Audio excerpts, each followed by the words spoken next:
So I first want to welcome everybody here this morning, this beautiful day.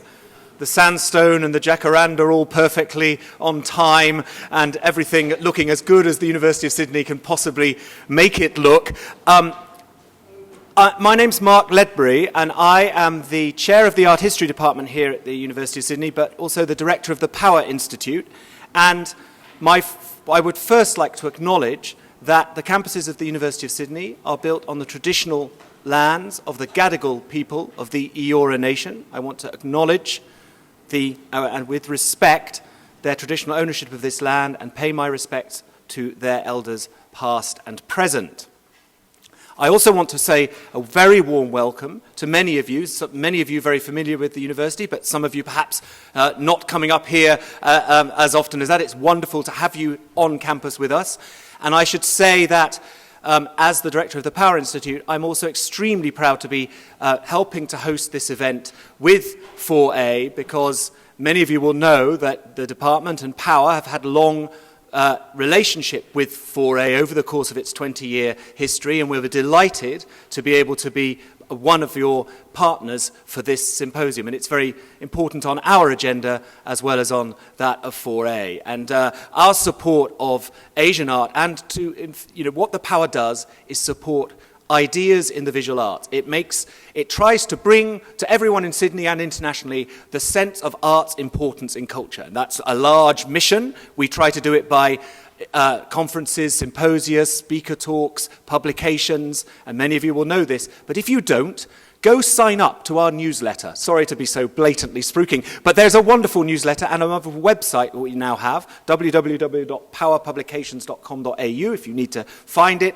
Sign up, and then you will know about many events, including next week's visit of Apinan Poshiananda, for example, who will be speaking at this very spot next Thursday night at 6 o'clock. And we have a very lively program of events all through the academic year and quite often beyond it. So apologies for that, shameless marketing, but it is very important because all of the institutions of the visual arts in Sydney need to be working together and making sure that everyone in Sydney knows what a lively cultural scene we have. Rather than beating each other up or the government up, we should be telling people just what there is to hear, see and view, and supporting the various branches of creation in the visual arts. So, sermon over, I also ought to thank everybody involved in this symposium, particularly, of course, Michaela Tal, the director of 4A, and my wonderful colleagues, Stephen Whiteman, who have really helped to gather everybody and put the symposium's program together.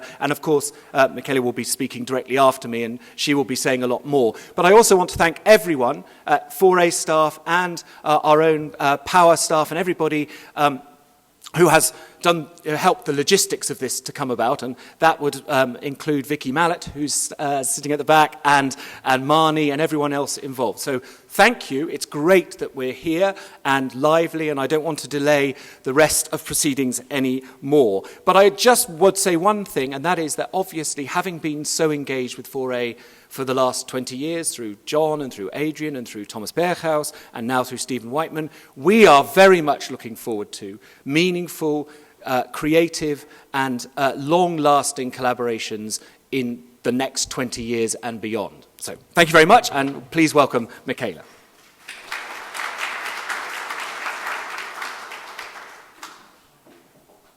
Thank you, Mark. I think I can reiterate how great and what a delight it's been working with the Power Institute. I don't think, when I first met with you and said, we have this idea, we're thinking about doing a symposium, the first question to us was, well, how can we help? And I think even a second ago, Stephen was saying to me, what can I do now?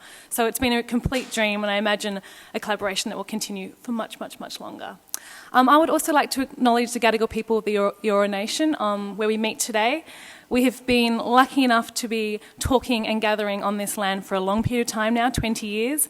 And I also want to say thank you to them for allowing so many people who have come from so far to come to Australia and make their new lives and their new ideas of what Australia is here. So it's really wonderful to have this space and be able to have these discussions on this land.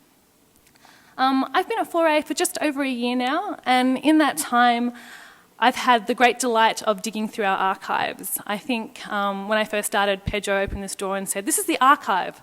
And I was like, okay, so it's like a lot of boxes. And over the last year, myself, and primarily with Harriet, one of our gallery assistants who actually is in Jordan at the moment, couldn't be here, have been going through all these boxes. Some of them were full of what were once faxes that had nothing on them anymore.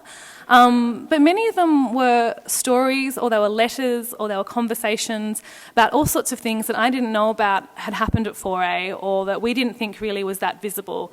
So we've been really working towards going through all these conversations, and the symposium has come out of this research about what we did stand for in the beginning in 1996, how this has kind of morphed, and also where we think we need to go further from today. So it really has been important to the research and the understanding of what we want to discuss today. It also became very clear that 4A is a really personal place. Everyone that began 4A in the beginning identified that there was a gap that needed to be addressed. They all had a very personal attachment and wanted to do something to make a change or to make a shift and to create a public space where this discussion could happen right in the middle of the CBD. Everyone that I've called, been sort of calling everyone that we could find that was involved in the early years, has told me anecdotes that were quite amusing. There were some wild parties from what we can gather from some of the photographs, but really there was this sort of immense fondness that everyone speaks about 4A. It is very much an extended family. People that leave never really leave, and everyone that I've called has been like, yeah, sure, how can I be involved? When's it happening? So it's great to have so many people back today to talk about 4A who probably haven't been involved for quite some time. I want to start today, if you just let me, and I think just before our first session, which Aaron is chairing, to look at what happened around the 90s. And I've got a few slides just to help me with this one. This is some images of them preparing the first 4A, which is on Sussex Street. And because the great photo cameras of that era, the date's coming up as 95, but it's not correct. It's one of those things that used to happen, that they invent dates. But there was quite a few things that happened in the mid-90s that really sort of framed and pushed people at this point in time to be so urgently impassioned to create a space like 4A. In 1993, Mao Goes Pop toured to the MCA and was the sort of first time major Chinese contemporary art show was seen by the masses in a sort of mainstream organisation. There was a really big symposium organised by the Australian Visual Arts called the Australian Visual Arts in an Asian Context, the Sydney College of the Arts, which was organised by John Young, who was a founding member of 4A and our first chair, Christina Davidson, Donald Fitzpatrick, and was supported by Vincente Bertrone and Emile Go. In 1995, actually Aaron and I have been talking about this a lot this week, and Ang and John Stratton's really important article, The Asian Turn, was written. And I think the language that is in that article is really, really, really important. And I tracked then through quite a lot of articles in the newspapers and everything afterwards, and the phrase, the Asian turn, becomes quite interesting in terms of how it actually unfolds over the next few years. In the same period, 1996, Pauline Hanson says her famous Swamped by Asian speech in her maiden speech as part of government. We see the second iteration of Queensland's APT, and when I was talking with our founding director, Melissa Chu, she said that for her the APT was a really important reason why 4A needed to begin, because despite being called the Asia Pacific Triennale, the first two editions didn't actually include any Asian Australian artists within that framework. So it's interesting to see how that, of course, has shifted now with Aaron in Queensland. But this early group of 4A supporters were really compelled to bring and to start this organisation that was to encourage, to document and to foster contemporary Australian art activities on a national level. There were meetings all around, mainly Annandale and Newtown for this group, who were now joined by Felicia Khan, Hari Han and Melissa Chu, and they began to outline a sort of organisational structure for what could be an organisation about the visual arts. At the same time, they became aware of a similar group that had just registered the name Asian Australian Artists Association in early 1996. This group, led by Chris Pang, Tek Tan, Fran Hagen, Cindy Pan and Tony Hagen, were looking at the role and visibility of Asian Australians in performance art. And on March 9th, 1996, these two organisations agreed to join. And as part of that, 4A comes from this Asian Australian Artists Association, was the idea of what can we both do to raise the visibility? Visibility was the main thing that goes through all these board minutes from this time. And I'd like at this point to congratulate our friends, and Annette is here, from what was once Performance 4A, but now as we've sort of updated our website, they too on the same day, in some eerie coincidence, also updated theirs, and they are now the Contemporary Asian Australian Performance. And they're, again, 20 years this week, and next year they begin their residency at Carriage Works. So it's great to see that, Asian Australian voices and visibility is truly mainstream now. So it's, I think, the work of all these people, it's taken such a long time, but it's been worth it. So on 16th of December 1996, so just before this photo was taken, 4A, or Asian Australian Artists Association Incorporated, signed a lease in Sussex Street, and what we were then known as Gallery 4A began. Here's an image of Melissa Chu. I think she's just been painting those first gallery, and there's unfortunately you probably can't read the letter, but it's to Ho Leong, where she's telling him about the starting of a new gallery and would he like to be in the first show, which he was. So these are our two, actually. This is our first space, was on the left here in Sussex Street, and then where we are now, but when we were Gallery 4A, we've changed our branding a few times since then. When we first moved in there. And this is one of my favourite photos from the early era, 1997. It's a fundraising auction where there's much celebration over, I think it's like $2,000. That 50 artworks sold, but it's pretty happy. And we also discovered we still have that cat in the office, which sits next to our donation bowl, so it's been working hard for a long time. But to kick off our discussions today, and I hope that sort of gives you a sort of vague idea, and Aaron's really going to look at this in the first panel, but I really want to bring our chair, Mr. Edmund Capon, who I believe really needs no introduction today, to be part of this discussion. He helmed the Art Gallery of New South Wales for 33 years, and I think what sometimes gets maybe a little bit forgotten is the fact that this was all anchored by his great desire for Asia to be sort of re-seen and recalibrated in one of our major museums. Those big galleries are part of his work that he did when he was there. Yesterday I had the great delight of going into his library, and some of the rare books I just would not be able to get now, he has them all. They're all sort of these really early books on all sorts of things that were happening in China that I think is unbelievable asset for 4A to have. So we're very lucky to have his support and advice as our chair, so I'd love to invite Edmund to the stage if he's finished chatting.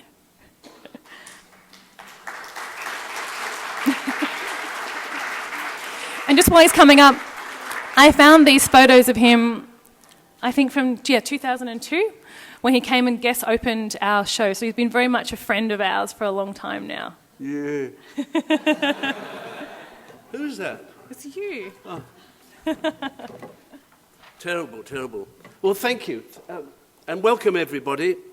Now, Mark's exhortation for a collegiate climate for us all to operate in, I think that's a wonderful objective and one which we all support and encourage. But every now and then you should add a little sort of spice into this collegiate atmosphere.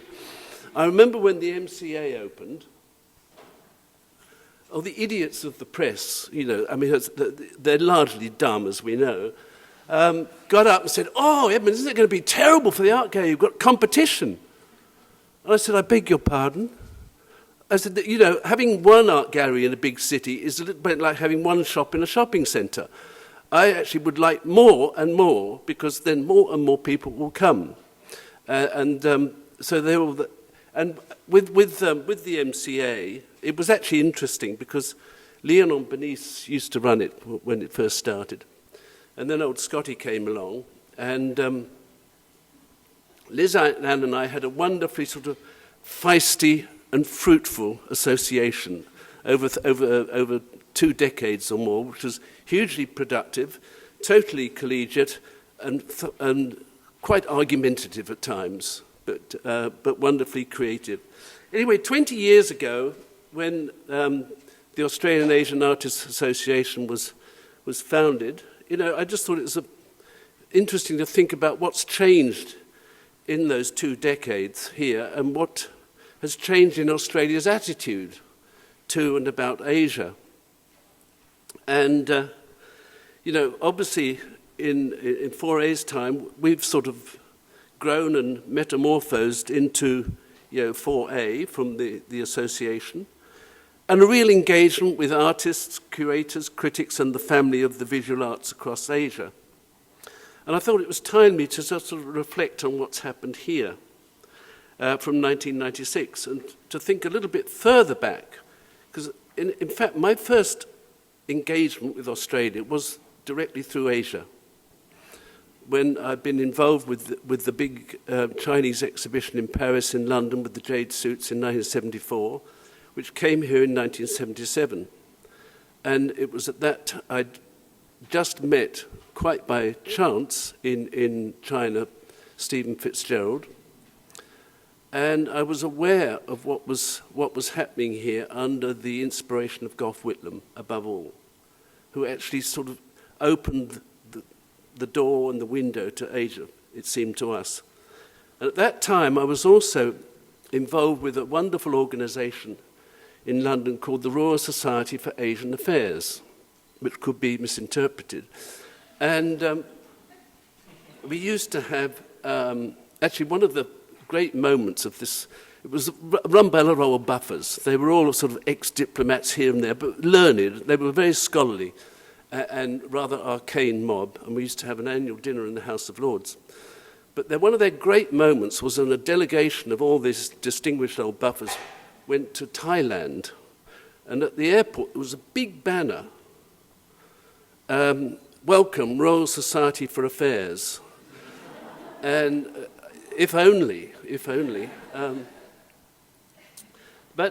it was then that I was trying to get, I think 1977, Gough Whitlam to come and speak at our big dinner. And because people was fully aware at that time around the world that there had been a change of attitude here. But it still remains a fact that Asia has certainly been brought well into the Australian psyche in the last 2 decades. But it still concerns me that many sections of the Australian community seem to think of Asia as something, and when I talk about Asia, I'm really actually talking about half the globe. Asia remains not only something slightly alien at worst, or just plain different at best, and for some still but a mere economic opportunity. And I must say that I'm not a great one for reading newspapers. I very seldom do. But yesterday afternoon, somebody gave me an article that had been published in a Sydney newspaper 2 or 3 days ago, which was how wary we've all got to be of China. And I read this and I thought, I cannot believe I'm reading this in 2016 in Australia, because this is the language and attitude of not only 2 decades ago, but 3 or 4 decades ago. And it made me realize that whilst we're well on the journey, that journey is far from complete, which is why the platforms of cultural recognition, appreciation, sensibility, and hopefully understanding are so vital. And in that journey, 4A has played and still plays a very powerful and effective and pertinent role. And we should also remember that the role we play in the world of the visual art should also be far, far from more than just some vague diplomatic convenience and passing diversion. Art is the great ambassador. Art is the great signpost of our presence here on this planet. Art is the great monitor of our progress and evolution, and art is the great communicator. And all those roles, functions, and opportunities of art to engage are enhanced when the community of artists, the actual practitioners, come to the party. And that is what 4A does with such passion and commitment, and needless to say, great aplomb and success.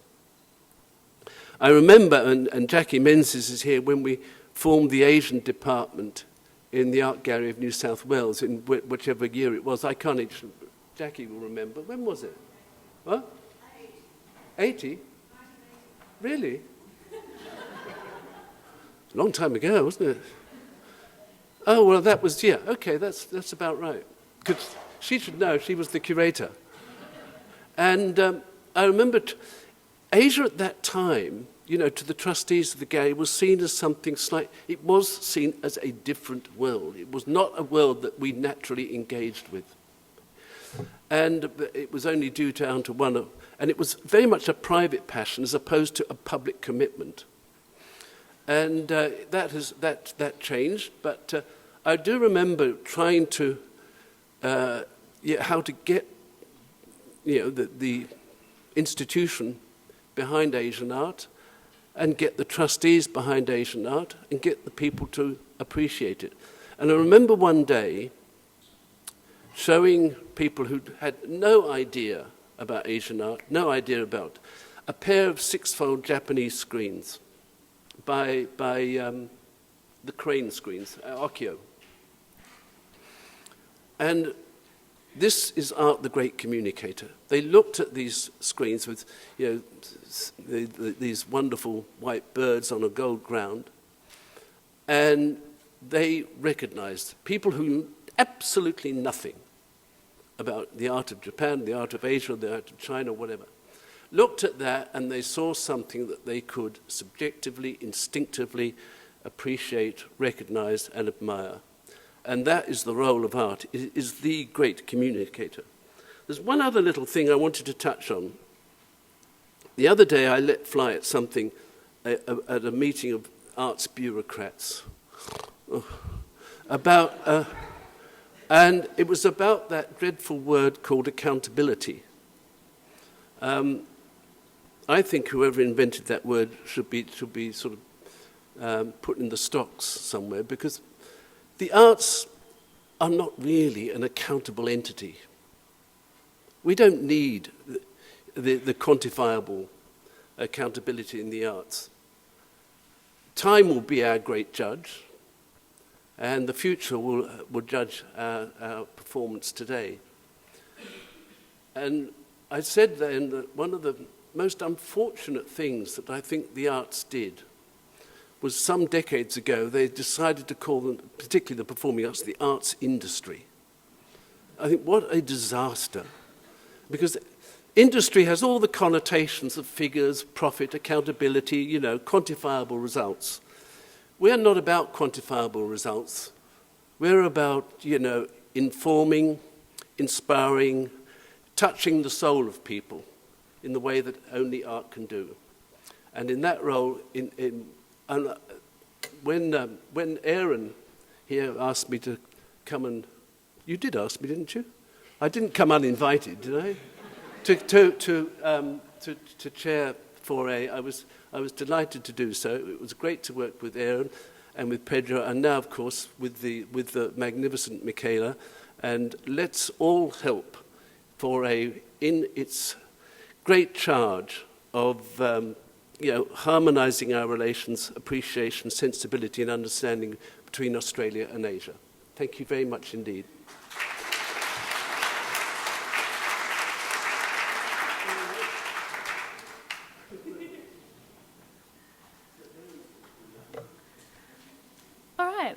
Thanks for that, Edmund. You can see why whenever he comes into the office, we usually lose about half an hour of our working day, but have half an hour of quite a lot of excitement going on, or we get totally distracted, either or. But I'd like to start today with our first panel, and this panel has been really a great delight to put together. I got to talk to lots of people ahead of sort of figuring out how we were going to frame this discussion or how we're going to work together. So this first session is also supported by the China Studies Centre at the University of Sydney, and I would like to thank Ping in particular from the Chinese Studies Centre, who also is another old 4A staff member, for her assistance. Again, it's been an absolute dream, and we felt completely supported the whole time. This panel has an early focus on what happened and why things happened at the beginning of 4A. It also looks at the original plans and the original discussions and the debates and the ideas and the sort of lost ideas that could have come along the way as well. But it mainly sort of reflects that urgent, impassioned moments of the early days. So we have a few speakers, and I told all the speakers today that they couldn't send me any images, so I would just use things from our archive, which they haven't seen yet, so I'm saying hopefully we're still friends. So Professor Anne Ang is a distinguished professor, and she's a professor of cultural studies and the founding director of the Institute of Culture and Society at University of Western Sydney. She's one of the leaders in the cultural studies worldwide. Her articles from the 90s in particular, for me, when I first started researching this area, were so important to framing how I wanted to think about this, and I think for all of 4A become things that we come back to all the time as touch points. But she's also been, I'll get some images of her here, a firm friend and follower and supporter of 4A from its inception. And her current work has seen her researching our area, the greater area of Chinatown and Haymarket, where 4A resides. But has not missed, I think, an opening. I think at our last one, she got off an aeroplane in the morning and come straight to see us. So we're very much happy that she's joining us today. Victoria, where is Victoria? At the back. Victoria's a practicing artist and one of the founding members of 4A. She has very kindly been part of the discussion today because I only actually found her at the very last minute. Many people along the way have got lost in the sands of times, but Victoria, as soon as I called her, she's on a bus. I was like, yeah, I'll be there. Just tell me when.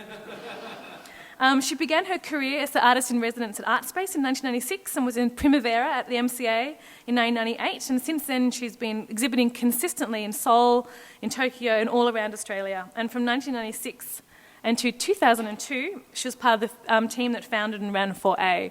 So here she is. There was quite a few of you, Victoria, at quite a few parties from there. We chose this one on the right. And of course, our involvement with the Chinese New Year Parade that the City of Sydney puts on every year. Dachi. So Dachi Dang was born in 1966 in Saigon, Vietnam, and currently lives and works here. His personal experiences as a refugee generates difference in how he sees the multiple geographic and social landscapes of Australia and Vietnam. This has provided new knowledge and understanding of the physical and cultural landscape of both cities. With this approach, he creates or reinvents layered landscapes through his personal experiences and memories in order to focus his gaze and reflect on his self in relation to the location of home. Dachi was one of our board members from 1998 and to 2008. He has also documented many of the early exhibitions at 4A. So most of the time that we went through all these old photographs, almost all of them were taken by Dachi. Here he is on the right again. There was quite a few party photos of Dachi. And the left installing really important work that he did in 2001, the boat, in actually the whole gallery. Next is Lindy Lee. Lindy is one of Australia's foremost contemporary artists with a career spanning 3 decades both Australia and internationally. She's born in Brisbane and she works from the 1980s with an ongoing investigation into issues of selfhood, identity and authenticity via concepts of the copy and the original. She studied in London at the Chelsea School of Art and SCA and later at UNSW. And she was the chair of the 4A board and I think was, from what I can see in the documentation, a very early member of 4A who sort of turned up the day that it opened and never really left. So Lindy, again, as soon as they called her, was like, of course, I'm going to be involved. And then she's like, I actually found one, but it wouldn't scan yesterday. I think painting a booth at our first international exhibition in maybe 2003 in Spain at Arco. So that was nice, but she was a board member for quite a long period of time. Finally, my predecessor, Aaron. Aaron Sito is a curatorial manager, Asian and Pacific Art at the Queensland Art Gallery, Gallery of Modern Art. His curatorial work revolves around the Asia-Pacific region and the impact and experience of migration and globalisation on contemporary art practice. There was quite a few photos of Aaron. Aaron had been working at 4A from a very early age. He began as a gallery assistant, then became a curator, and then he left, deserted the organisation for I think 2 years, and then came back as the director. So we had lots to choose from.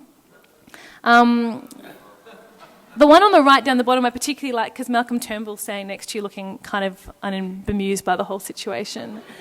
But it really did show when we were going through the archives the amount of artists that you have worked with, Aaron, and the sort of long histories and stories and facilitation that you were enabled to happen in our very small space but our very ambitious space. So on that note, I'll hand over to you guys and the speakers if you want to come and join us.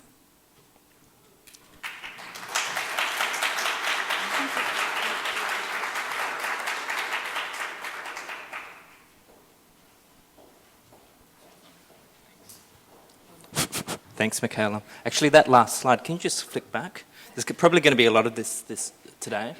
There was an exhibition, I think, by the Chinese artist Zhao Gang, and was the time where the Art Asia Pacific, before it went offshore from Australia, was actually negotiated during the period of this exhibition. So I know Sue's here. So actually, in terms of that timeline that you were saying before, there is something missing in the sense that there were other things that were going on outside of 4A, much more broadly within Australia and also within the region. And one of those very, very important things, of course, is the establishment of Art Asia Pacific. So acknowledging Sue, who's here and is also currently on the board. Hello. You can get rid of that photo now, though. Oh, or lunch. Yeah. So, how to approach this? Because, of course, we're sitting in an auditorium of people who know us, who know the organisation very well. So, I think as we look at a 20-year history, we also have to try and bring some kind of criticality to it as well. So that's what we're going to try and do, and also to acknowledge that what this panel here represents is only really one aspect of the organisation. It's people who I'm met very early on in and around the late 90s and who were involved in those very early periods. It doesn't deal with that much of that pre-history, and it doesn't deal with what was going on in the mid-2000s and onwards. And it's very much, I mean, apart from Ian, it's very much an artist's perspective. And so that's one of the things that I was very curious to draw out. So how do we actually approach writing a history of 4A? I mean, of course, it's quite straightforward to develop a chronology of this exhibition, then this exhibition, then another exhibition. And as Michaela has and also Edmund has begun to draw out as some of the broader issues that were going on within society and culture, specifically here in Sydney and to some extent further in Australia. But, you know, from my experience, 4A is also a place which stands for a kind of counter-position. You know, it exists, Michaela began talking about, in those early papers, issues around visibility.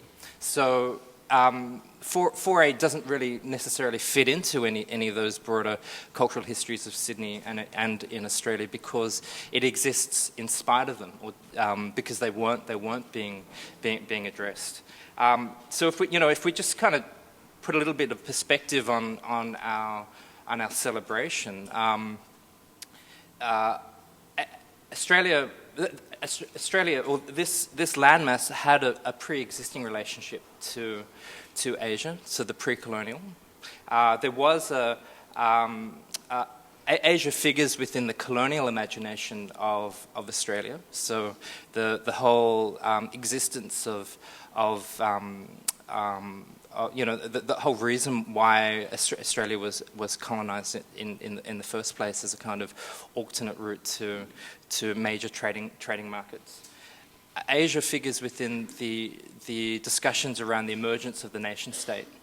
So why is it that when we get to 1996, we're still talking about the necessity for visibility? And why is it now in 2016 we're still prosecuting these ideas that we need to be visible, when in fact that so much of the culture and society in modern Australia, at least, has always had a relationship to Asia. So this is one of the things that always gets that I started with, is that when we look at a history, we're talking about things that we've done in the last 20 years, but we're also talking about things that are missing. Things that are missing from those broader historical narratives. So one of the other things that I was thinking about too is that we're talking about contemporary art, but what's also missing in contemporary art is our own understanding of our privileged positions. So even in 2001, and I spoke to one of the former directors, Yang Yifeng, earlier this week. In 2001, she was saying that there was still questions around whether or not what 4A was involved in was even contemporary art. So she, and I quote her here,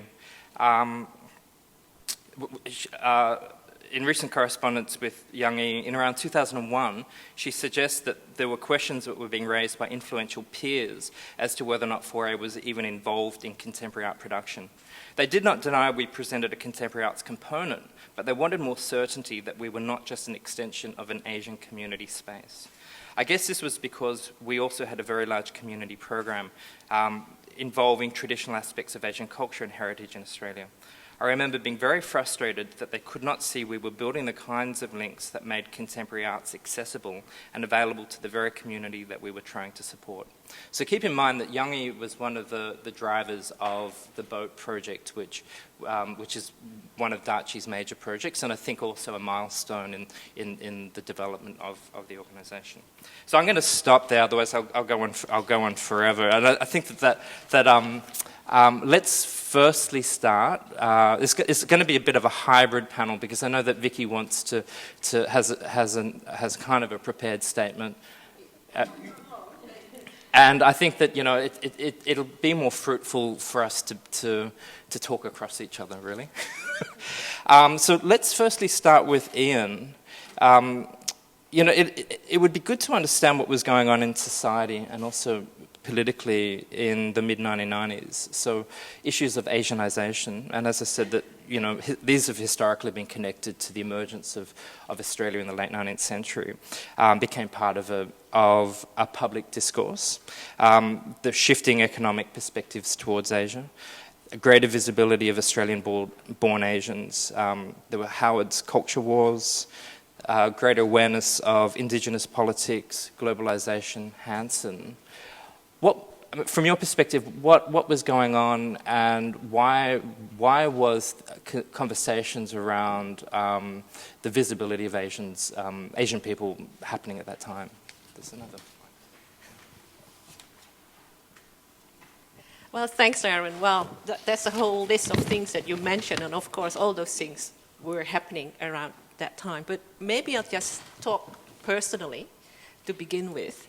I came to Australia in 1991, and in 1996 I came from Perth to Sydney. So exactly the year that Foray was established, I came to Sydney. So, and I was a very new Asian Australian, right? And I think it's important to mention that kind of, it's not just Asia, but Asian Australian. I mean, this is the hyphen between Asia and Australia is what this organization has tried to articulate through through art and artistic practice. And for me, coming to Australia early 90s was extremely exciting. I lived in Europe before that, and even before that I was in Indonesia. I was born in Indonesia. My family took us to the Netherlands, colonial connection, obviously. And by the early 90s, I felt I needed to leave Europe and ended up in Australia. And it was an extremely exciting time precisely because the public discourse under Paul Keating especially was very much about Australia as increasingly engaging with Asia. So Paul Keating's statement that Australia was a multicultural nation in Asia, that's what he was saying. Those two words are important, multicultural and Asia. And multicultural is important because, well, Australia described itself as a multicultural nation, but for a long time, Asian Australians were kind of submerged under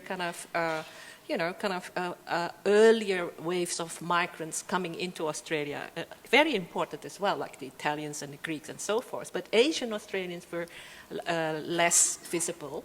And of course, Asian migration into Australia took place much later. And the big wave of people from Vietnam and Cambodia was actually only from the mid-1970s. And so I think by the time it was 1990s, there was more of a critical mass of Asian Australians, but not so much in the cultural realm, because generally developments take place later than social or economic developments in a society. So Australia was changing enormously. The debate was about, yes, we need to become much more part of seeing Australia as part of Asia, but there was also a backlash, as you know. Kind of Pauline Hanson happened in 1996 as well. So there was this enormous perfect storm taking place in that year, 1996. For myself, very importantly, because that was the year I came to Sydney.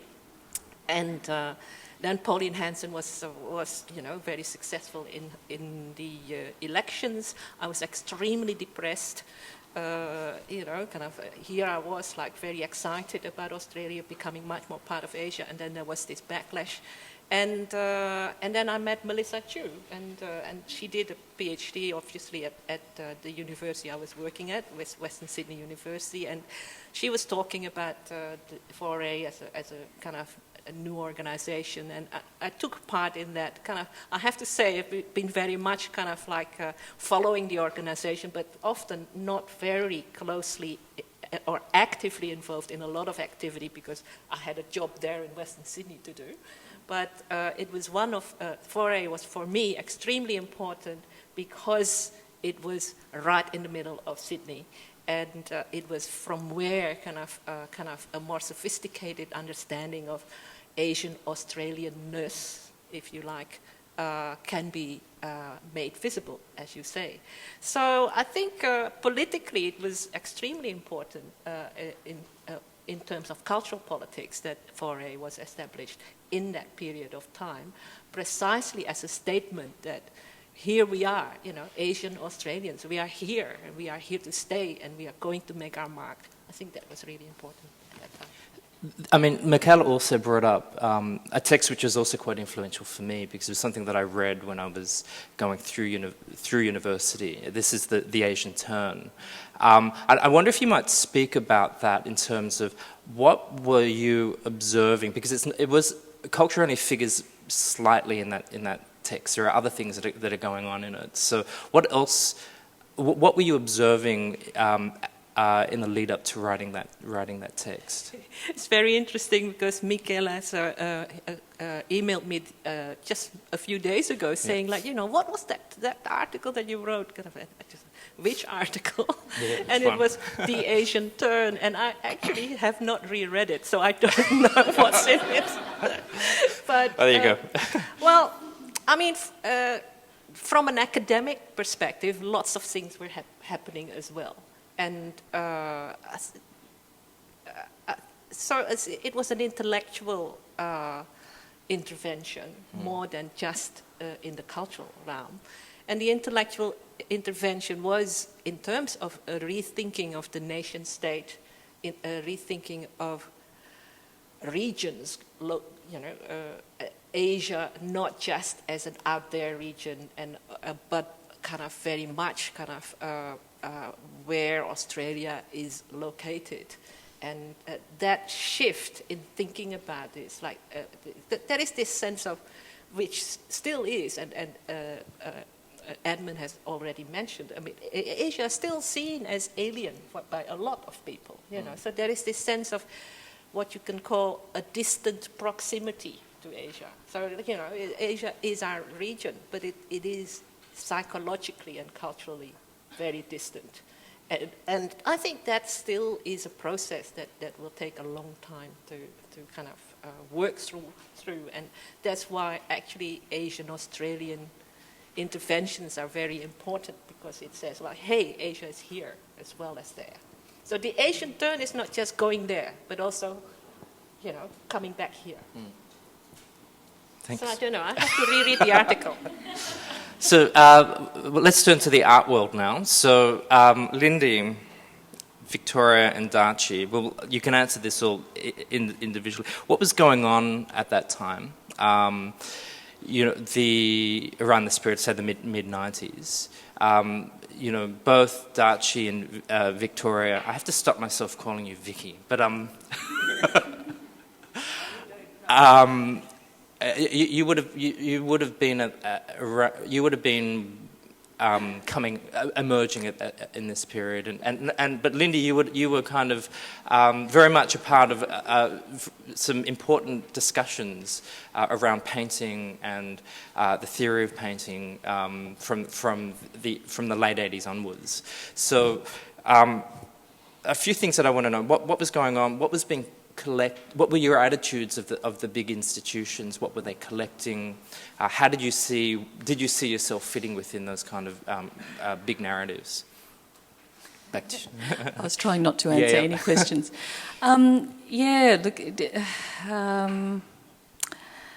I've completely, deliberately come unprepared because it's such a huge topic, and I just wanted to respond, as things bubble up. Okay, so I returned to Australia from the UK in 1980, and I actually found that the only place that I could make work was in Australia. That was a strange... And I just want to give some background. Like, in your notes to me, there's some sort of mention of post-modernity and all that sort of stuff. So when I was an art student in the 80s and I returned to Australia, and I came from a very Anglo mindset. Not only did I just come from Britain, but, I'd lived in Britain for a few years. And I'm just trying to put everything into perspective. There was a crisis called, that everybody was having at that time, and it had something to do with originality. Every time I put a mark on canvas, it just reminded me of somebody else. So there was that question. There was the question, looming was the bicentenary, Australia 200 years.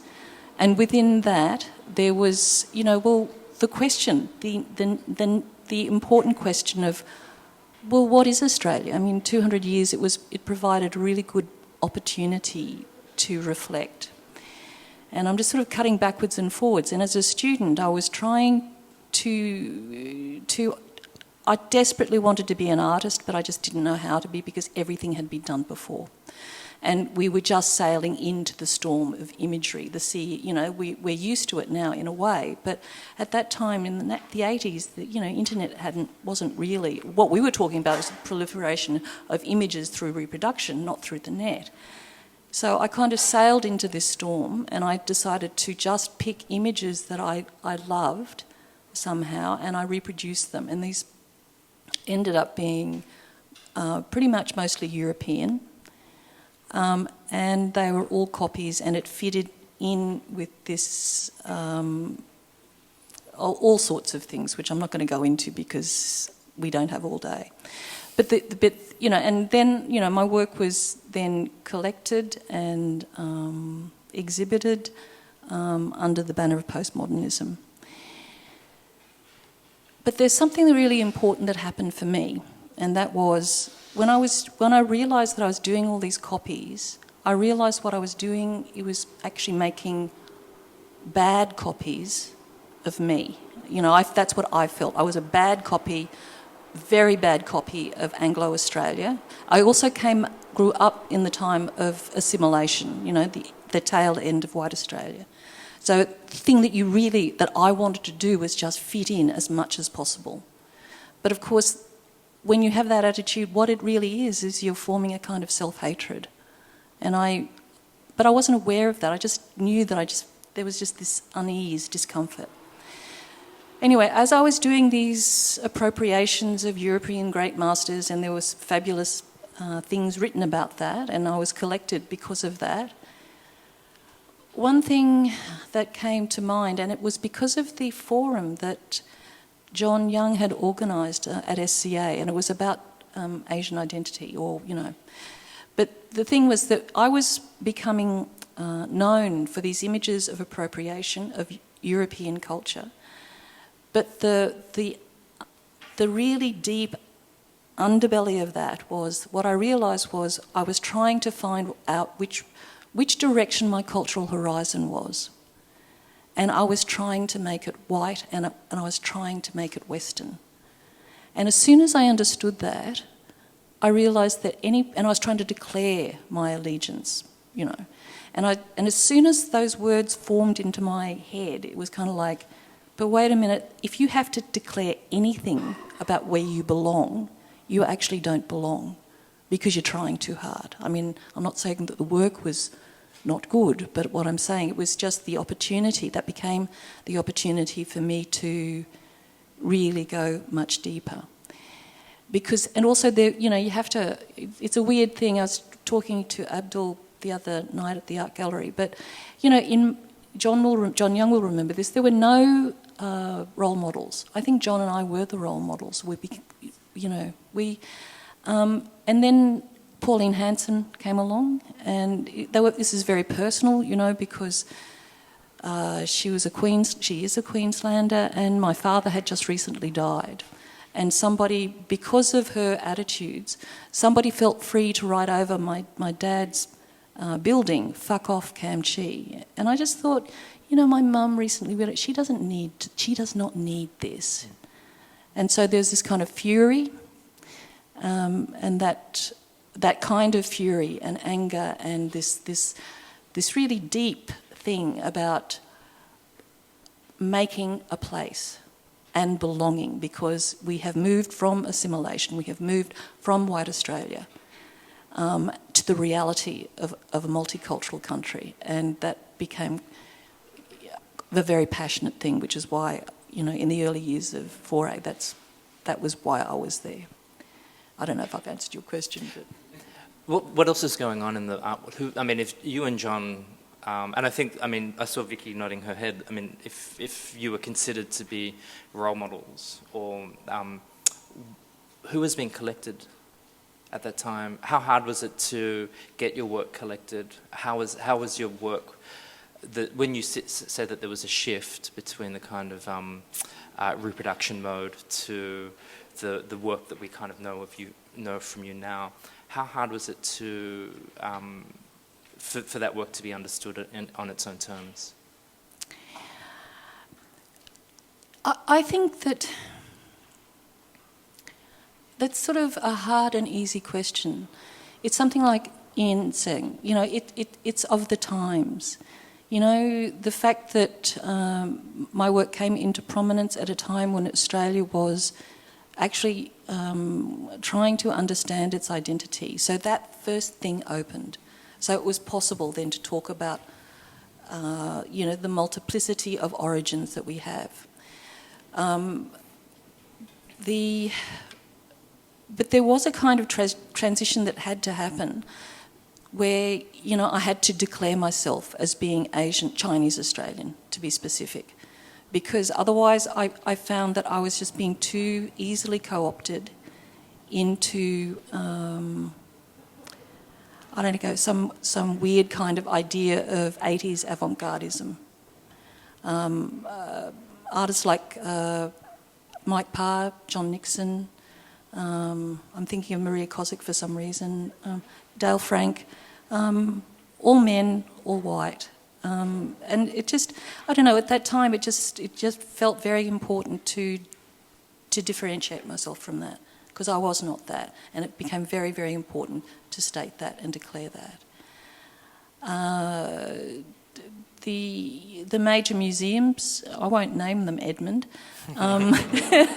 were not particularly, you know, were very focused on a particular, in terms of contemporary art, very focused on a particular type of contemporary art, which was European. I'm not faulting that, but I'm just saying that that's the background. Okay. So, Vicky, did you want to... Okay, so there's a lot. I've prepared more notes than other people, but everything that's been talked about it keeps coming up in my notes. I'll start with the beginning. Yeah, I have written, the first contemporary Asian Australian artists I encountered were my lecturers Lindy Lee and John Young at Sydney College of the Arts. Not that I particularly thought age, you know, that your age, but they were definitely very influential in my philosophical unfolding, I guess, as the basis of my painting. So I didn't particularly register that they were Asian or other in that context at university. Any feelings of otherness I might have had were perhaps related to childhood experiences after my family migrated from the Philippines in the early 70s, where there were a few incidents of actually being singled out, and these things, those experiences coloured my viewpoint, probably, as an artist later on. You remember. However, at university, the broader condition of postmodernism, and more particularly for me, post-colonialism, being from the Philippines, were paradigms I became able to define through the extensive readings we were doing at Sydney College in the early 90s. I became conscious of a certain Eurocentrism after reading heaps of Derrida, Baudrillard and Foucault. And to be honest, I was much more excited about Tibetan Buddhist theory, which I was exploring at the same time. Someone gave me a book, I started reading that, and I went, wow, this is really interesting. Walking on pearls, heaven and hell, and that formed a lot of the basis for my imagery. Whereas I was reading the other things and actually came to appreciate the French theorists like 15 years later, but not at the time. As an adult and as an artist, I personally did not find it difficult to express an Asian agenda. What I did find in my art practice were the tools to unpack a complicated relationship to my identity, a way of straddling contemporary Western life with a cherished Asian heritage. And I found a like-minded group with the gang at 4A. So you, one of the other places where 4A emerges from, or at least the important conversations that were happening at the time, relate to independent spaces and artist-run initiatives. So that's when it's a very rich history here in Sydney, at least, and both you and Darchi would have been moving around these spaces at this period. I'm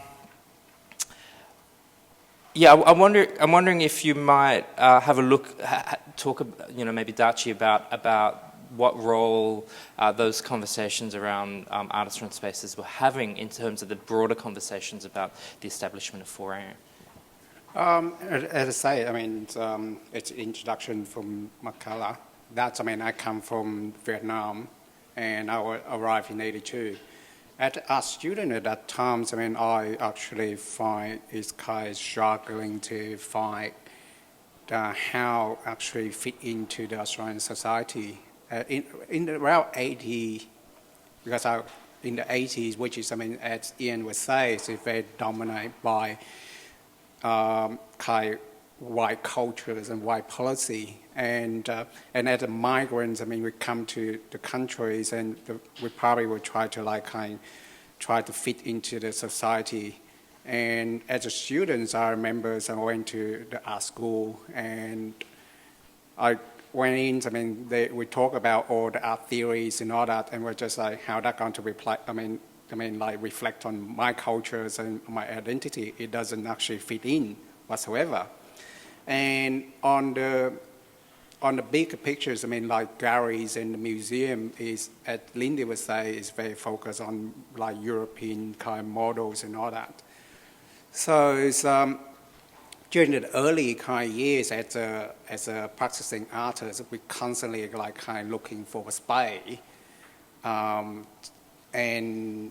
to able us to show our work, and also to raise awareness about who we are and how we are, kind of thing.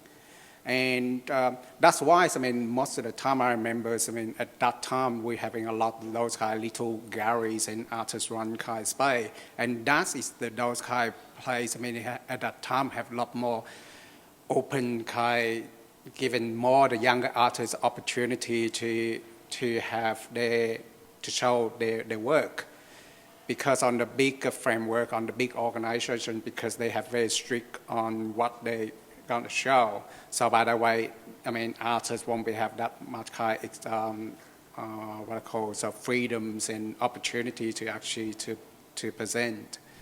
So it's, and that's why at that time when 4A was formed, and I remember the first times got invite and spoke to Melissa Chiu, and she was saying, I mean, like, I would love to show your work.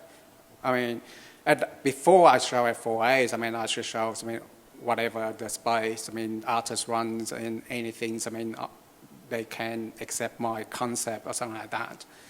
And it's very, very important, I mean, at the early stage of 4A, which is, I mean, to able to, the young kind Asian artist to have some kind of play, which is we feel comfortable, and to actually to create the dialogue with the community. But at the same time, I mean, the society at the same time, as I think, is they have that kind of mixed message and about what Asians, I mean, culture is, and especially, I mean, me come from Vietnam. I mean, like when we look back on the histories, I mean, the involvement of the Australians and the Americans and the Western kind of cultures, and every time when you say Asian, they will go, oh yes, Vietnam War, and then I mean, like the Vietnamese the boat refugee camp, and it create that kind. In some way, it creates a bit kind of negative kind imaging, because they kind of portrays of the country which is a lot more like kind of violence, and people scare and not quite understand, I mean, the culture itself, and make it hard for me, I mean, like to try to break that kind message, but also, I mean, try to find another way to having that communications and say Vietnam is not only just about war. I mean, we got other aspects about Asian cultures and language and all that. So I mean, yeah. So that's how, I mean, that 4A gives us that opportunity to actually to express ourselves on that point. So do you think that these conversations around, I mean, I suppose what you're saying here is the structures like 4A allowed you to, gave you opportunities to present when there weren't other opportunities? It is. Yeah. Yes. At that time, it's a very, very kind of unique in some way, because I remember the first programs of the exhibitions is we have a lot. I mean, all the exhibitions basically have, majority of the artists is actually have Asian culture heritage. And I think that's what continues until when we moved to Liverpool, kind of galleries, I mean, Spain, and that is still kind of same focus, because at Melissa's chair was I mean, she made her statements on the one of the kind comment is that where we actually, I mean, 4A is the place where we can create dialogue and to create that dialogue with the border community. So, and that's why, I mean, the early kind, a lot of early projects is a lot more kind communities kind of focus as well, and also to draw that kind similar kind feelings of most of the Asian kind people cultures and community live here, and to create a sense that I mean, this is a place, I mean, still value, I mean, and can understand our culture. So that's why it's so important. Actually, if you that previous slide that can you go back to no, to the first fundraiser. Oh. Forward. Yeah, this one. So, I mean, what's interesting is that, sure, 4A was creating a kind of space for Asian Australian artists, but it was had a much, just even looking at this picture, it had a much broader circulation. So on the right, you've got Christopher Dean. There's the art historian Ben Kernows there. I can't recognise anyone else, but you know, it's not just. I mean, I think what you were saying is that this idea of a kind of openness was occurring. It is, because what happened is I think it's also, as Ian was saying, I mean, like how the countries, when in started the 1988, when governments have been changing the policy which focus on the Asian multicultural society, and we also question about, I mean, who we are. and what kind of country we want to be, and which is a multicultural policy actually has been changing the to giving a new perspective about our cultures, and that's when a lot of the artists from the ethnic group, and we just start to go, hang on, we've been silent for a while, and now it's a time we can actually to feel a little bit more comfortable. And by having that policy is different. Without that policy, I think the ethnic community probably won't be able to say who we are. Because that policy says that if anyone kind of discriminate with your heritage background, you can take them on court. So, but that way you just go, okay, I got something to actually I've been treating as equal as any Australian. So therefore, I don't actually treat us this way. And we're here to helping, to contribute on this society. Therefore, we also want to be fair and equal as well. So, that's why, when, as you say, the people who support the 4A is not only the artists itself, it's also for different backgrounds and professions. And fortunate enough, and thanks to all the support we have, and to able for us to continue to develop, and our organizations to develop on to fit and serving the community within our bigger society. So, Lindy, when did you become? You were chair of the visual arts. Was it chair? I was deputy chair. What year was that at the Australia Council? That was in the late 90s for about 3 years. Yeah. How at that kind of broader, I mean, it's not quite a policy level, but it is a kind of an important. It played an important. It was an important player in terms of the broader development of the visual arts in Australia. How hard was it to prosecute issues of Asian Australianness, or these things that we're talking about at that level? I think I was very lucky because because I was also on the, what was it called, the advisory, it was an advisory panel about multiculturalism in Australia for the Australia Council. So on one level, there was an increasing awareness of the need to make the Australia Council reflect, again, the true multicultural nature of Australia. That's why this advisory board was set up. And there was, I can sort of remember that, there were funds put aside to support ventures into particularly sort of multicultural exhibitions and forums and stuff, but it was still very. We kind of didn't really know what it was such a big question, and my own feeling was that we were trying to move out of being quite tokenistic about it, and I think it was sort of the beginnings actually of recognising. I think you can't underestimate how difficult it was to turn Australia from just being white into reflecting, its absolute diversity. And so in those years, I was sort of lucky to be involved in the Australia Council at that point, and I think the fact that I got appointed was an acknowledgement that there needed to be a different kind of voice.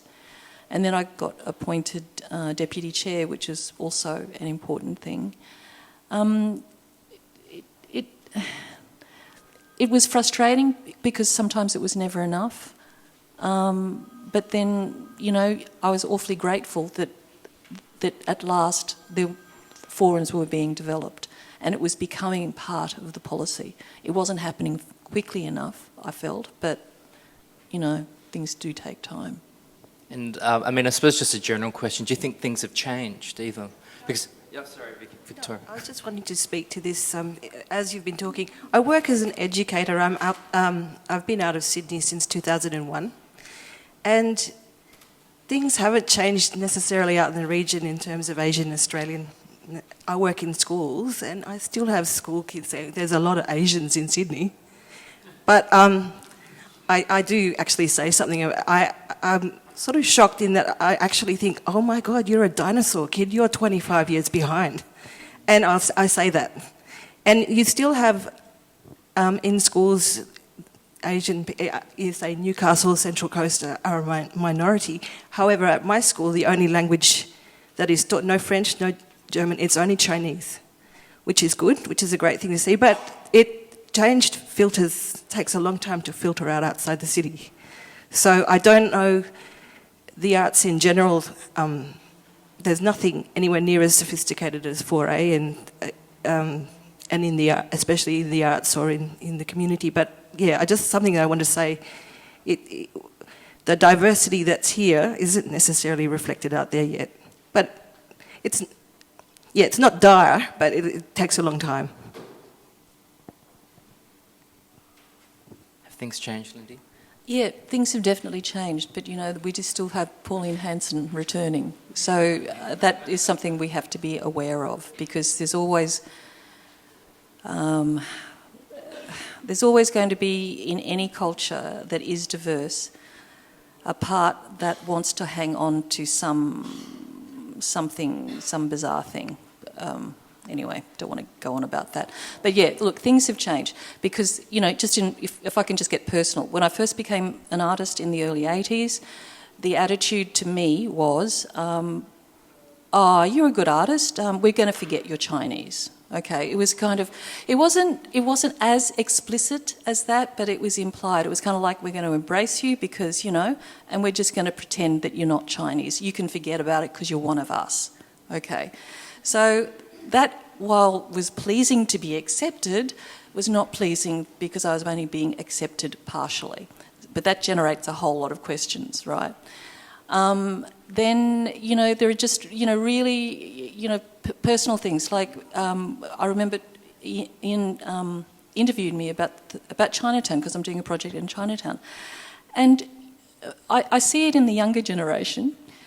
People do take, a pride in being Asian Australian now. I mean, it's something that was utterly unspeakable when I was growing up. The last thing I wanted to do was acknowledge, I just wanted to hide. I wanted so badly to be white because that was the only thing.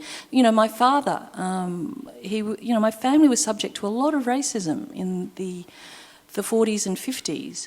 But my father, bless him, he joined the DLP, the most conservative.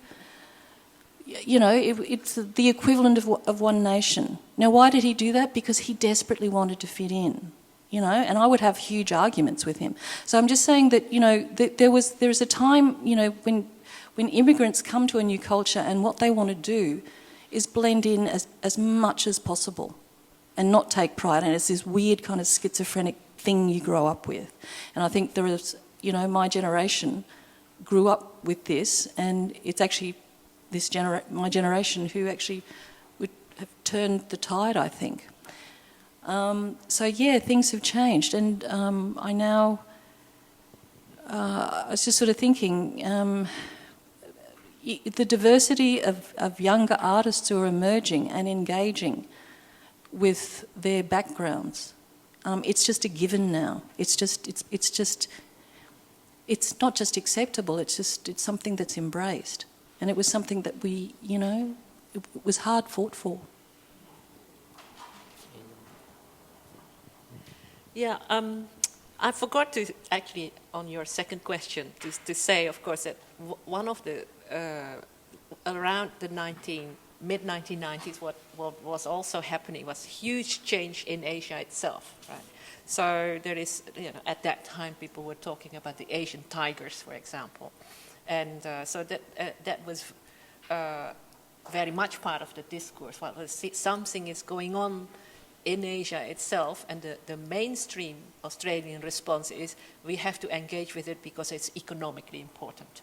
And of course, a lot of that was forgetting that there are a lot of Asians already in Australia who can actually engage with Asia in a much more direct and personal way.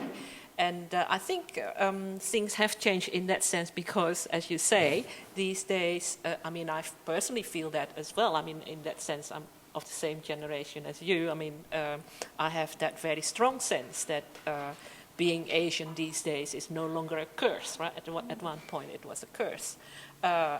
But I think there are also a lot of things that have not changed.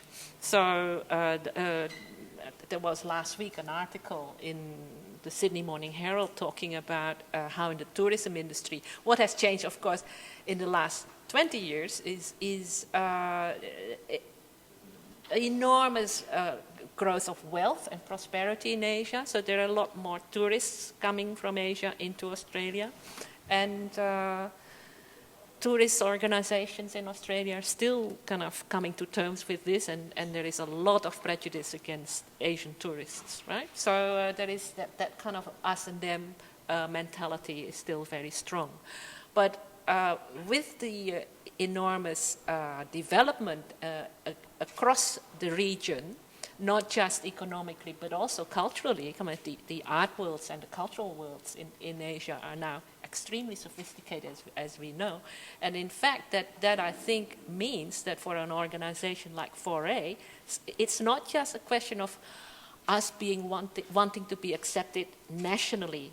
Actually, it's also 4A is at the forefront of a truly transnational integrated engagement regionally. So in that sense, I think it's interesting how at first you can think about it as Asian Australian politics as a politics of trying to belong or trying to kind of right a wrong or something like that. But now it's actually very much at the forefront of innovative cultural development globally. So that I think is one of the major changes that has happened.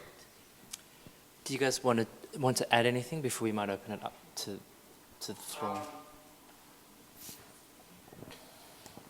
I just agree. I mean, what Ian was saying. I think there's that the focus. I mean, with the organizations, I mean, it's a big difference from the focus at the early stage and now. And now, I mean, we really globally, I mean, under the leadership of Natalas and Petros, and working very hard, and we actually, I mean, kind put ourselves, I mean, it's not only holding position in Australia itself, but also, I mean, overseas, and where, I mean, like now, it almost like a center which we were able to have create that dialogue national, internationally. And that's a big change, I mean, compared to the early stage, which we're more focused on within our country. And yes. I mean, one of the things that I was going to add into my little introduction is that I think the reason why 4A has been able to have a kind of longevity is not only because it's personal, but also because in many ways we've always refused to define where Asia is anyway. Where it's located, it's constantly being unpacked. So I think that has. I mean, that's why I did start by saying that this is on this panel we're talking about one particular period of time. I mean, if you look at, I was just flicking through Michaela's program for next year. It's a completely different set of conversations that are emerging from 4A. Next year or even now. But Victoria, did you want to? Okay. Perhaps we'll see if anyone has questions from the floor. John, would you like one? There's one coming from the back.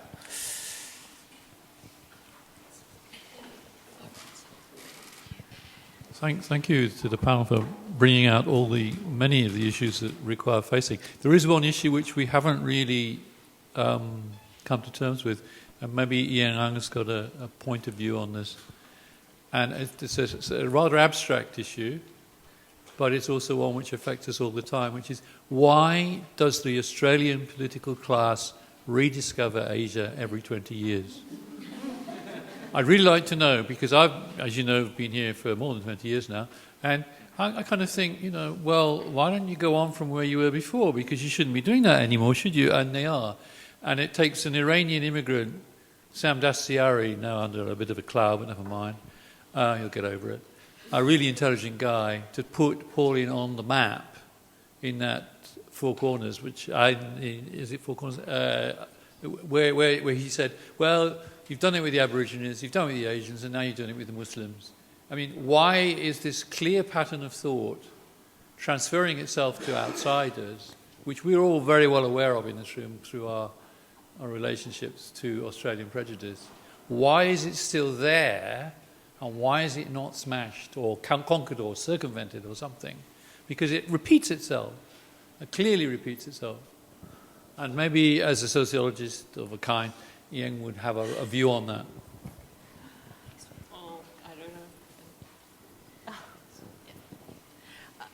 I don't know, John. It's a hard question. It is a repetition, but every time it happens slightly differently. So there is never pure repetition, obviously. I think what's happening right now globally, kind of the re-emergence of Pauline Hanson, if you like, it has to be put in the context in a far darker situation right now, because what we are seeing in the United States or in Europe, that's the Western world as such, I think, is in crisis in that sense. And there is an enormous backlash against cosmopolitanism, diversity, and so forth, which now I think is actually more dangerous. And I'm very fearful of what might happen. So the context, I think, of what's going on right now is quite different from the late 1990s, and in a way kind of more problematic. And so what we are seeing is not just a repetition, but I think now taking place at a global scale. Well, people talk about like the post-American century or something, or the post-Western world, the rise of China, all these kinds of things, kind of these are tropes that are kind of out there, kind of being discussed. There is a lot of fear across the Western world about that the world is going to change and becoming unrecognizable from a world in which white Western privilege was totally taken for granted. And I think that's what's going on. I've got something to add to this. John, may I get all zen about this? Okay, so look, because you're going to get it anyway. Look, it's a really interesting question about the way the pendulum swings. And from my viewpoint, it's sort of, it's this condition, the human condition is the capacity to live historically and unhistorically simultaneously. So what I mean by that is that we all of us, individually, culturally and socially, carry huge amounts of history that make us who we are. We have these massive infrastructures, these parliaments, these laws, these histories, these I was going to say burdens that we carry, but these are the things that we carry. But we also live unhistorically in the sense that every single moment is new, is unhistorical. And each generation actually has to learn its relationships with the world in its own way. That's why I think it's cyclical. That's why these things come up. So you've got this tension between these infrastructures that are just, well, they're rigid and conservative and they will not change. We have got, I'll name the Tony Abbotts, we've got the Donald Trump, we've got all of this stuff which represent these massive infrastructures of history that will not be changed because it's because they don't want it to change because the power base is there. Each generation actually has to embrace the present, what is going on, and has to learn that lesson. That's why I don't know if that makes any sense. I think I have a slightly different perspective to Lindy. I mean, I'm at the moment I'm very, very interested in collections. I mean, it's also part of the job. I think the challenge is the reason why we repeat ourselves is because we find it difficult to address the major inequities within our founding narratives. So we don't. How well do we deal with our colonial histories, the history of dispossession here, and how well do we understand that there has been a continuity of Asian experience here? I mean, we held a very interesting conversation a couple of months ago in Brisbane about language proficiency. So if you cut these types of courses from schools, well, then you have to start from ground zero. I mean, and it takes generations in order to build that proficiency up within the general populace. But going back to the collections, I mean, it was a leading question to Lindy when I was asking what was being collected, because the Australian art history and the way that it is represented within our institutions is constantly coming to terms with the presence of women, the presence of all kinds of diversities within it. So, and until we can deal with those narratives, we're going to continue to repeat ourselves. And the other challenge is that the governance structures need to change. So how diverse is the governance of these of the kind of institutions which regulate these conversations? Oh, there's three at once.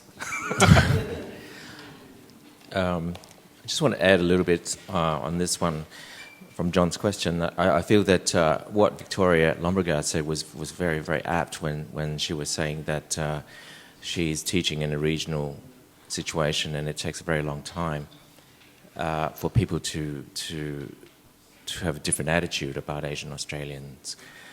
I just want to demonstrate that by looking at the Brexit problem.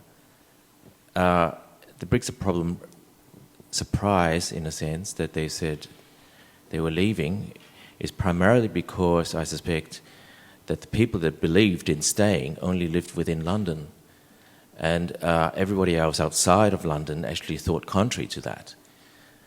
And nobody bothered to actually ask, what do you guys think about this situation? And when the vote came, it was like, let's go. And so in that sense, I've got a feeling that one of the reasons why this repetition happens is because we are talking for 20 years within Sydney or Melbourne and major centres about multiculturalism, when in fact it doesn't actually filter through outside of this context. And I've got a feeling that, that there's a real necessity to go out and sort of filter out more into Australia this whole context before it can take any shape.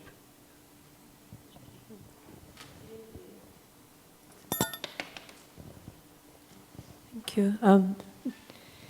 I'd like to follow up on what was said now about why politicians sort of rediscover Asia every 20 years, maybe from a slightly different perspective.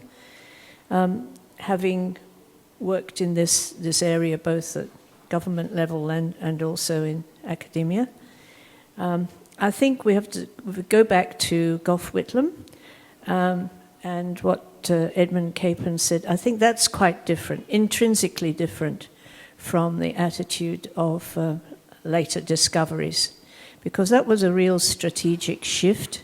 It was a realignment of Australia's international standing in the world, seeing us as part of this region. Now, what happened later on, I wouldn't mention any one particular Prime Minister, because in fact I think it's not just every 20 years, it's every Prime Minister since then who has discovered Asia as being purely on commercial grounds. and then later on they may have factored in some cultural and rationalization of this discovery. But the real problem for us is that our politicians are all old white males, and they were all brought up in a culture where they went through school and university, and they had no understanding of really the geographical position of Australia, of our relations with Asia, and they knew nothing about Asian culture. They were never exposed to any outside influences. It's only in this generation that we are beginning to see the first Asian Australians taking their place in Parliament. And I predict that, we're not going to see this repetition of discovering Asia, because the work that 4A are doing, the work that in the performing arts, in literature, there is so much now going on. We are really, I feel, on the verge of a very exciting period in our history when we will see ourselves as exactly where we are, just south of New Guinea and Indonesia, and just east of Sri Lanka, just west of the Pacific Islands, and we will find where we really belong in the world. And that's where I think 4A's mission is very telling. There's one down the front. Thank you. Just to throw a spanner in the works, I guess, it's to me, I'm Chinese Australian, and when I picked up this book that you're having on each of the chairs, the first story was the Chinese artist Guo Jian. He was born in 1960. He lived through a Cultural Revolution and the 1989 Tiananmen movement. So I actually identified, to give you a little bit of context, I identify with that because I was born in 1966, lived through the end. My earliest memory was during the Cultural Revolution, and I came out to Australia in early 1980s, so I actually missed the 1989 Tiananmen movement, but I was there as a bystander in Beijing. So as I see it, the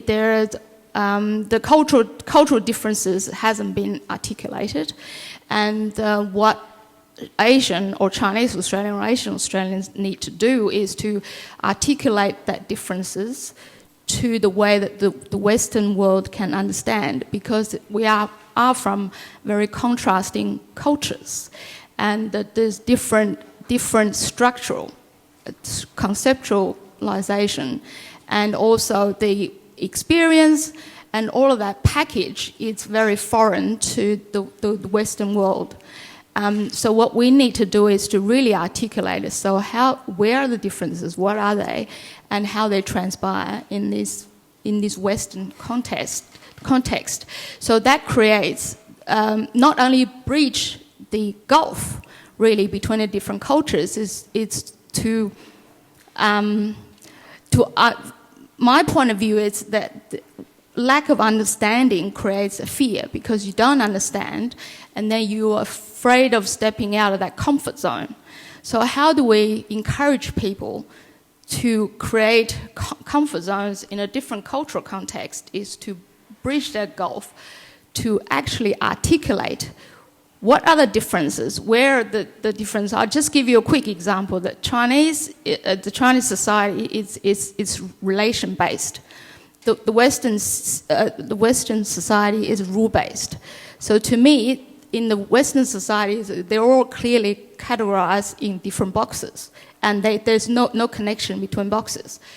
But in the Chinese culture, everything is connected. So to understand that basis is very important. Now, coming back to the cultural or political difference, is that the effect of Cultural Revolution and the subsequent political upheavals really creates a sense of the essence of China hasn't changed.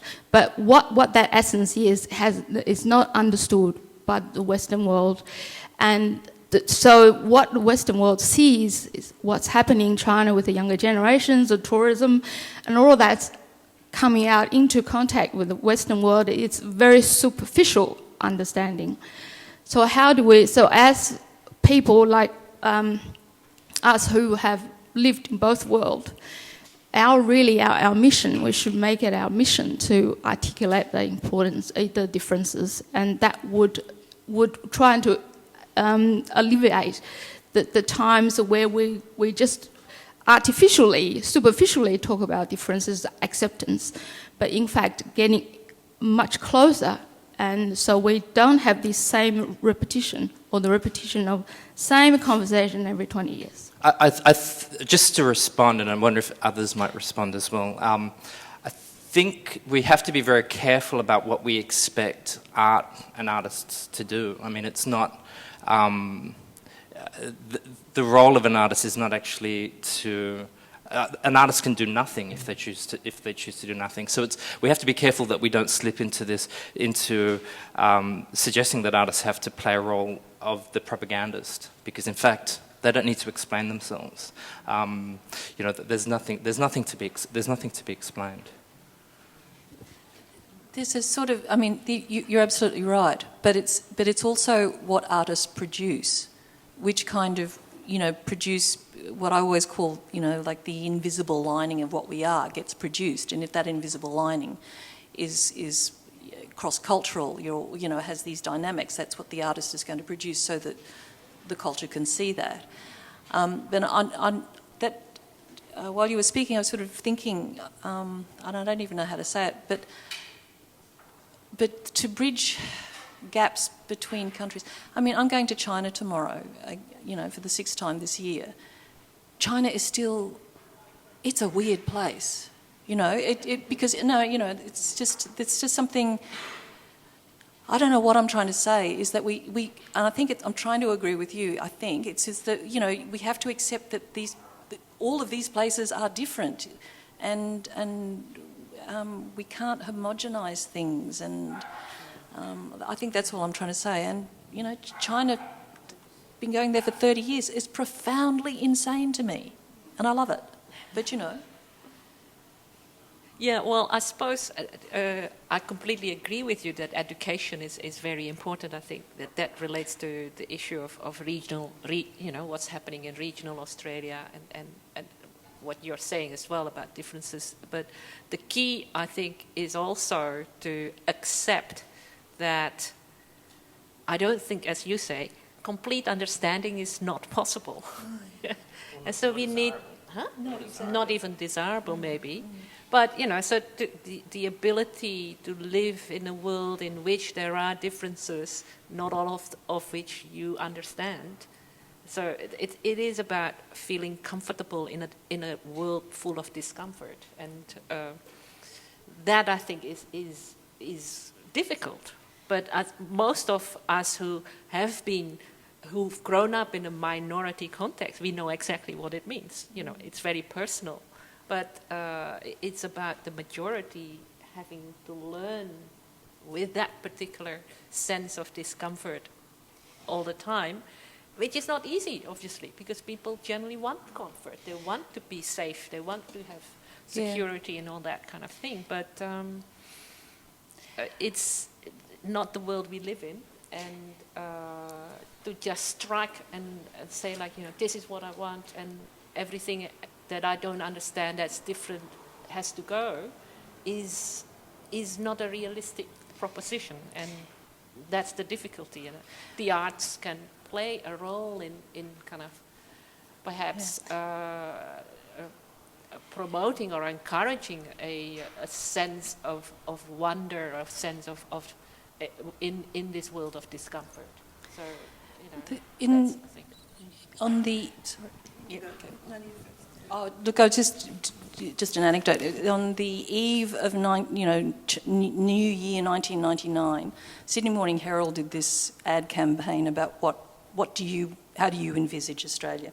So anyway, I did one of them, and I don't know what I was going to say, but essentially what I said was, what I want is for people to develop the attitude that my mother has, and that is that she you know, I said this in my Chinese mum's voice, you know, like, I now understand Lindy. She grew up here, and I now understand her because her marriage was arranged. You know, she's completely different, you know, absolutely different.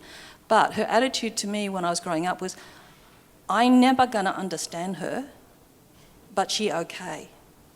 And that, you know, and it's sort of, and I love that because it is sort of like, you don't have to understand, but you actually have to have the heart capacity to accept and just be with. That's... All I wanted to say was that that's one of the wonderful things about being an artist. I think that you mediate between worlds and are able to express some wonder. And so a place like 4A becomes a platform to be a medium of those things. And what Lindy said about having a lining or a filter, if that's your experience, it's going to colour the work that you do. And then somewhere, a context like 4A amplifies that and reaches out to an audience. Yes, I think it's also at the same time, and if you actually keep, if you actually, I go to any place, the new place, or use, or any countries, if you have the mind that, you actually look at the other with the open mind and respect on their cultures, then I think that's all you can do. I don't think, you say before, sometimes, you actually don't need to understand because it's so big, so many issues, and it's just impossible actually to try to understand every single aspect of it. But also at the same time, as a practicing artist, I think is also, I find that the visual language is also the language, and the performance and all that is actually able to break that communications. And probably that's one of the keys, the aspects, how that the work I make, that the boat is actually, able to create that kind of dialogue within other community without saying much on it. John, one last question.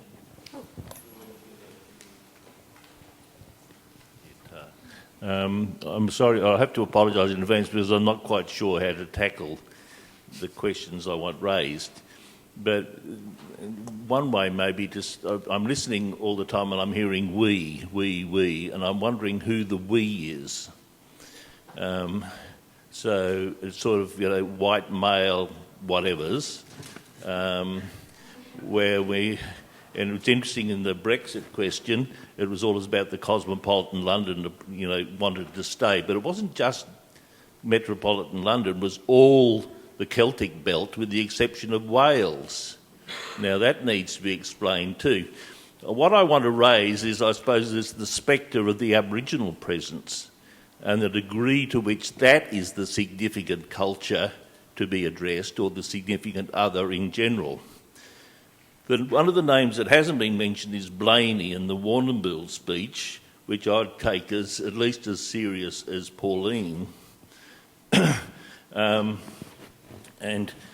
And the point that I think was always neglected in Blaney's position, I'm not saying I endorse it, but he was saying that the constant wave of migrants from other places is destabilising certain sort of social, cultural, political developments here.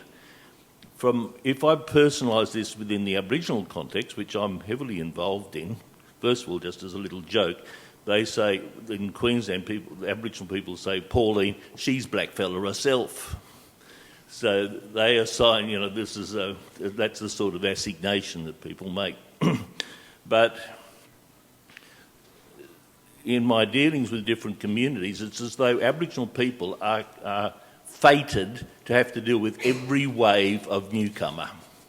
So one minute it's the sort of Maori flag hanging over Wingalina in Central Australia, the next moment it'll be some other group, and so on. So I just pose that in terms of not artists' responsibilities, but in terms of 4A's tactical response to presidents rather than saying, let's have a welcome to country. We've done that. What is the implication then of the Aboriginal presence in general in terms of conceiving who the significant other is and perhaps fractionalising in certain sorts of ways the responses? I'll just add this in. The other thing that surprised me was that there was no real taking up of the bicentenary in the discussion. But that was a significant moment, academically at least, of the historians reasserting themselves as the dominant academic discipline. And it would be them then that would be defining the social reality. So, I know that's a sort of big field, but I'm interested in the institution's response to the Aboriginal question, because I know of Jason Wing, for example, and Vernon Arkey, who have a Chinese background. But I wanted to raise that as a general thing.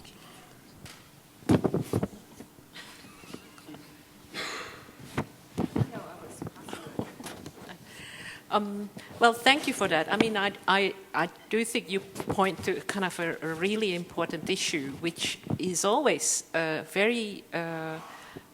I think we have to kind of accept that there is a fundamental friction here. Kind of on the one hand, the very important engagement with the Aboriginal and Torres Strait Islander kind of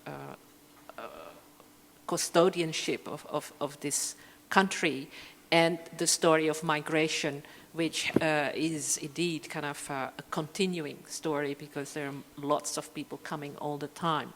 To tell you the truth, I have always found it extremely difficult to think about, kind of the term, of course, that came into very popular in the late 20th century is reconciliation.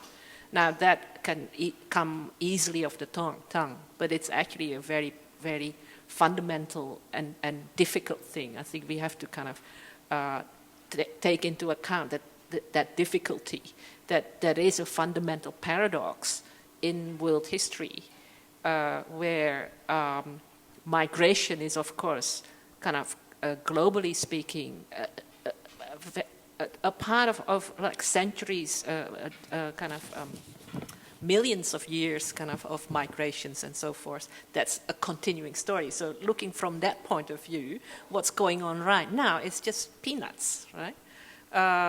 But at the same time, we are living in this period of time where the fundamental issue of the indigenous presence in Australia is one of the crucial points on the national agenda that needs to be addressed again and again and again. So I don't think that there is kind of an endpoint to that, because it's a continuing issue and it can't ever be resolved as such. So the most important thing in this context is to make sure that we don't forget about it and continue address it, keep it on the agenda from multiple sides.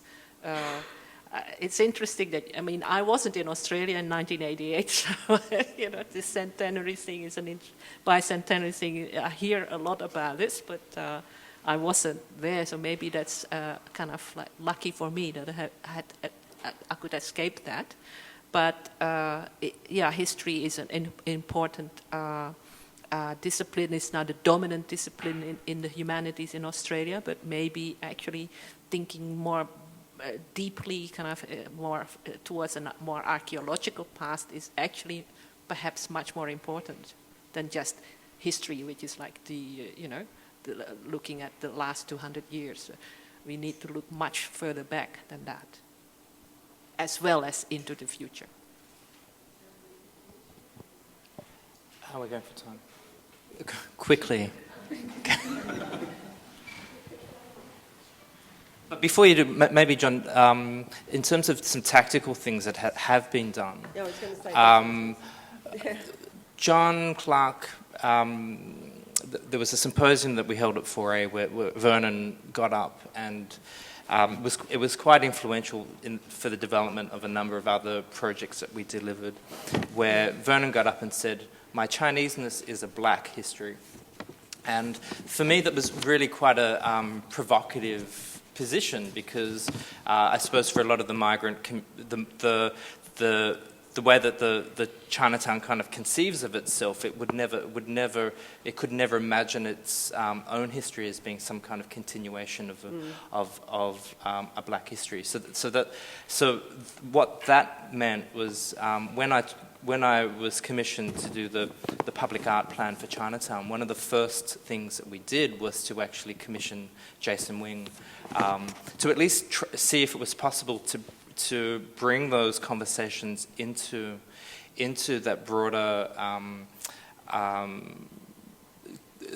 dialogue around how, through public art, Chinatown was going to represent itself in a completely different way. So if we started with an Indigenous context or a black context, would that mean that we would have different types of conversations in the future? So anyway, that was just two small things. But, there's a lot of publicity about archaeological sites in recent times. Archaeology itself as a practice is extremely problematic on the other context, because it flies in the face of Aboriginal assertions that we've been here always, because it's been substituting dates, as it were, for history of continuity. For people, there's an expression in Samuel where people say, meaning place from the start. But that start might only be 2 generations back.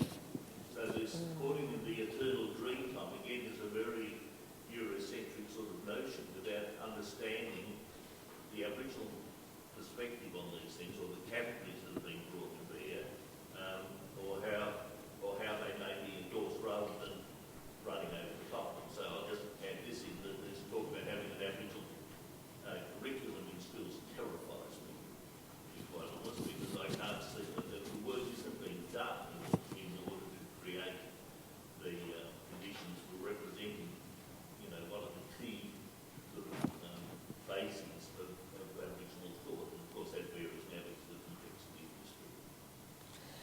Kath, quickly. And I was just going to very quickly add that there's a number of organisations that are working very hard to draw connections and parallels through collaborative projects that generate conversations and dialogue around this sense of Chinese Aboriginality self. Many of you have been involved in, say, the exhibitions we do at Sydney Town Hall for Chinese New Year that include Indigenous artists with Chinese heritage. We take Chinese, we call them Australian artists who are grappling with or exploring their mixed Chinese and Indigenous heritage into southern China, primarily Guangzhou, where they're accepted as Chinese. I mean, it's the most extraordinary thing to me that every group of Australian artists we take is Australian, but when we take the Chinese Australian or Indigenous artists, they're very much just welcomed into the community. So this work's been going on, and Gallery 4A's definitely been working in that area. And there's a lot of other projects that we've been engaged in for many years to bridge that gap and draw connections and sympathy.